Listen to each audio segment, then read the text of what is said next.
प्रश्नावली 12.1 सार्व गुणनखंड। पहला सवाल है 12x और 36 का सार्व गुणनखंड ज्ञात करना है।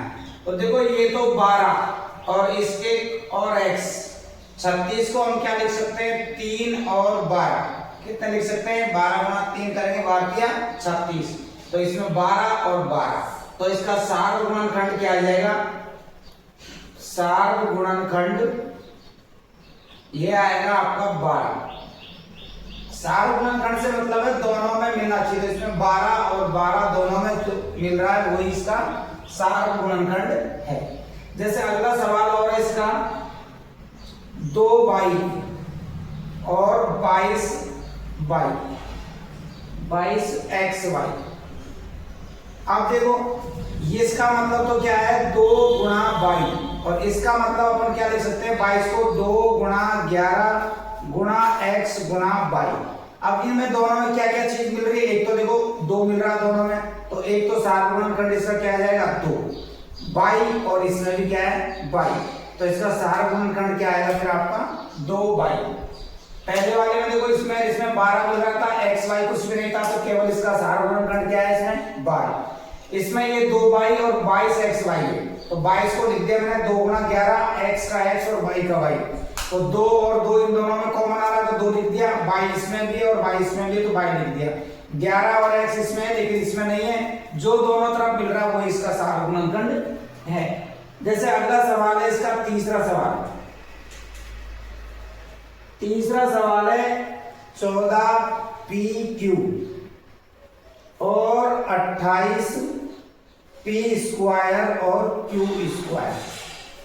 अब देखो ये तो 14 गुणा p गुणा q, 28 को लिख सकते हैं हम 2 गुणा 14, और ये p स्क्वायर यानी p स्क्वायर का मतलब कितने p है 2 बार है, q स्क्वायर यानी q भी कितनी बार है 2 बार है। अब देखते हैं दोनों में क्या क्या मिल रहा है, एक तो देखो 14 मिल गया, इसमें भी 14 और इसमें भी 14, तो सार्व गुणनखंड एक तो क्या आ जाएगा आपका 14, p इसमें भी है p इसमें भी है, एक क्या को आ जाएगा इसमें p, q इसमें भी है और q इसमें भी है, तो एक कॉमन क्या आ जाएगा इसमें q, 14 इसमें भी है इसमें भी है, p इसमें भी है इसमें भी है, q इसमें भी है और इसमें भी है, ये p और ये q इसमें एक्स्ट्रा है तो वो बाहर रह जाएंगे, तो सार्व गुणनखंड कितना आएगा इसका 14pq। ये इस प्रकार पहले सवाल के आपके ये 3 सवाल, ठीक है। अब ये सवाल अगला 2x 3x स्क्वायर और 4, इसमें सार्व गुणनखंड क्या होगा, तो देखो इनको मैंने अलग अलग लिख दिया, गुणा का चिन्ह लगा के 2 गुणा x, 3 का 3, x के ऊपर घात 2 है तो x को 2 बार लिख दिया, यहाँ 4 है तो 4 को मैंने लिख दिया 2 गुणा 2। अब देखो इसमें तो 2 है, इसमें 2 है लेकिन इसमें 2 नहीं है, तो यानी कि तीनों में मिलना चाहिए, तीनों में से 2 नहीं मिल रहा है। देखो x इसमें है x इसमें है लेकिन इसमें x नहीं है, यानी तीनों में कोई भी संख्या हमारे पास में ऐसी नहीं है कॉमन जो तीनों में मिल रही हो, 2 इसमें है 2 इसमें है लेकिन इसमें नहीं है, x इसमें है लेकिन इसमें नहीं है, तो इसका सार्व गुणनखंड क्या आ जाएगा यहाँ पर 1, क्या आएगा 1। अगर तीनों संख्याओं में कुछ भी नहीं मिल रहा है तो उसका सार्व गुणनखंड क्या आएगा 1 आएगा, ठीक है ना 1 आएगा। अब देखो पांचवा सवाल, इसका पांचवा सवाल है 6abc, फिर है 24ab स्क्वायर, फिर है 12a square b, 12a square b। ये आपका कौन सा सवाल है, पांचवा सवाल है। तो देखो ये अपने पास में 6 गुणा a गुणा b गुणा c, इसको क्या लिख सकते हैं अपन, इसको 6 गुणा 4 लिख दो, और a और b गुणा b, इसको लिख दिया मैंने 6 गुणा 2 गुणा a गुणा b। अब देखो 6 इसमें भी है 6 इसमें भी है और 6 इसमें भी है, तो एक तो क्या कॉमन आ गया आपका 6, a इसमें भी है a इसमें भी है और a इसमें भी है, तो एक कॉमन क्या आ गया आपका a। बी इसमें भी है, बी इसमें भी है और बी इसमें भी है, तो ए कॉमन क्या आ जाएगा आपका बी। एक 6 कॉमन आ रहा था, 6 ए आ रहा है, 6 तीनों में है तो 6 को आ गया सारे गुणनखंड में।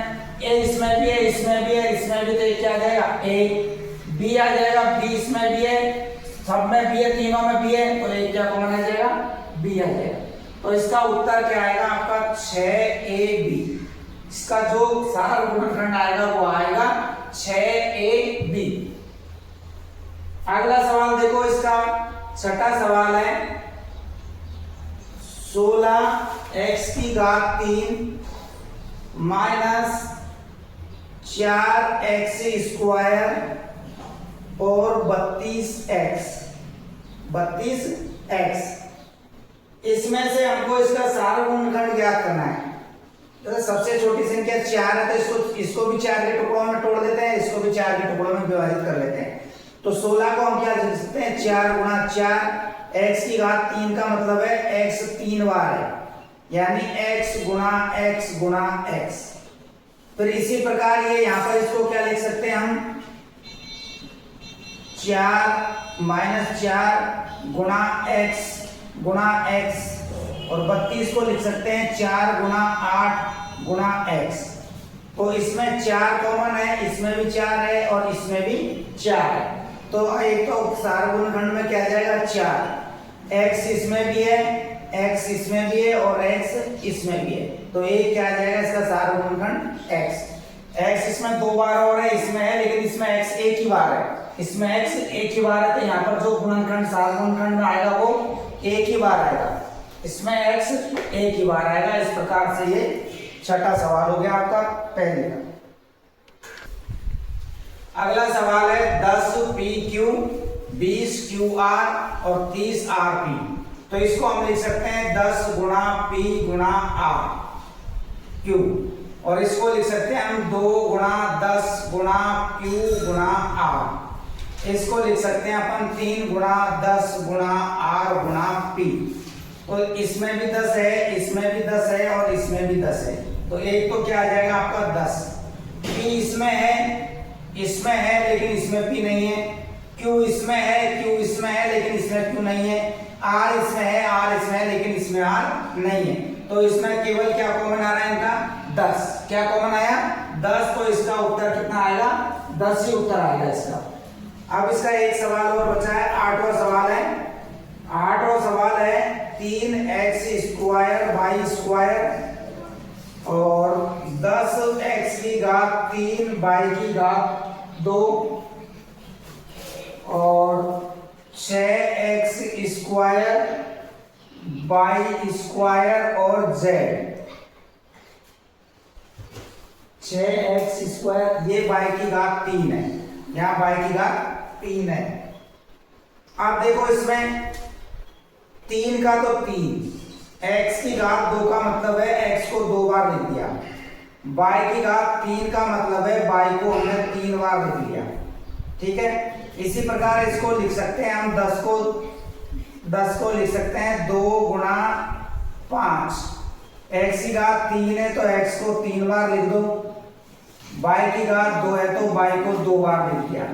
इसी प्रकार 6 को लिखो 2 गुणा 3, x की घात 2 है तो x की घात 2 बार लिख दो, y की घात 2 है तो y को भी 2 बार लिख दो, और बचा क्या आपके पास में z।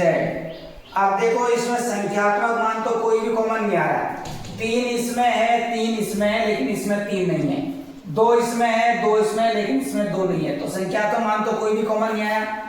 इसमें x है, इसमें भी x है और इसमें भी x है, तो x आ जाएगा। इसमें x है, इसमें x है, इसमें भी x है, तो यानी x कितनी बार आ गया 2 बार, तो यहाँ x के ऊपर घात कितनी लगा देंगे 2। y इसमें 1 बार 2 बार, इसमें भी y 1 बार और 2 बार, और इसमें भी y 1 बार और 2 बार, तो क्या आ जाएगा यहाँ y की घात 2, y की घात 2। तो इसमें जो गुणनखंड आएगा वो आएगा, सारा गुणनखंड आएगा वो आपका x की घात 2 और y की घात 2, x की घात 2 और y की घात 2। इस प्रकार ये आपका पहला सवाल पूरा होता है।